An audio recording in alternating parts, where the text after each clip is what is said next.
Pemirsa, Satpol PP Provinsi Aceh memperingati hari ulang tahun Satuan Polisi Pamong Praja ke-68 tahun dan Satuan Perlindungan Masyarakat ke-56 serta Polisi Wilayatul Hisbah yang ke-15 tahun.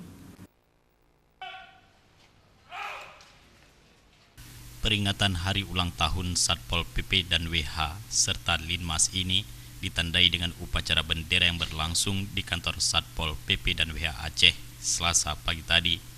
Dalam kegiatan yang mengambil tema dengan hari jadi Satuan Polisi Pamong Praja dan Satuan Perlindungan Masyarakat serta Wilayatul Hisbah menjadi sarana untuk bertindak profesional, meningkatkan peran dalam menjaga ketentraman dan ketertiban umum serta penegakan kanun dan meningkatkan citra serta wibawa penyelenggaraan pemerintahan Aceh.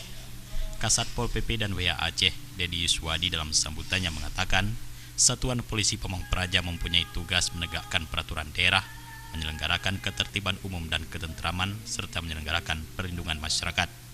Untuk itu dalam pelaksanaan tugas, Satuan Polisi Pamong Praja dan Wilayatul Hisbah diminta agar dapat menjaga sikap dan perilaku serta kualitas sumber daya manusia, sehingga dapat menjalankan tugas, kewajiban, serta kewenangan yang sesuai dengan peraturan dan perundang-undangan yang berlaku. Oleh sebab itu kehadiran Satuan Polisi Pamong Praja dan Wilayatul Hisbah dalam memberikan pelayanan diharapkan benar-benar dapat dirasakan di seluruh lapisan masyarakat guna menciptakan penyelenggaraan pemerintah yang baik.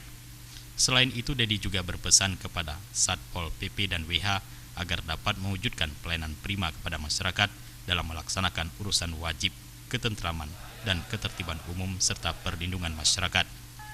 Pada upacara tersebut juga dihadiri seluruh Kasatpol PP WH di Kabupaten Kota di Aceh serta sejumlah pejabat di lingkungan Satpol PP WH Aceh. Abdul Hadi, Faisal, Aceh TV.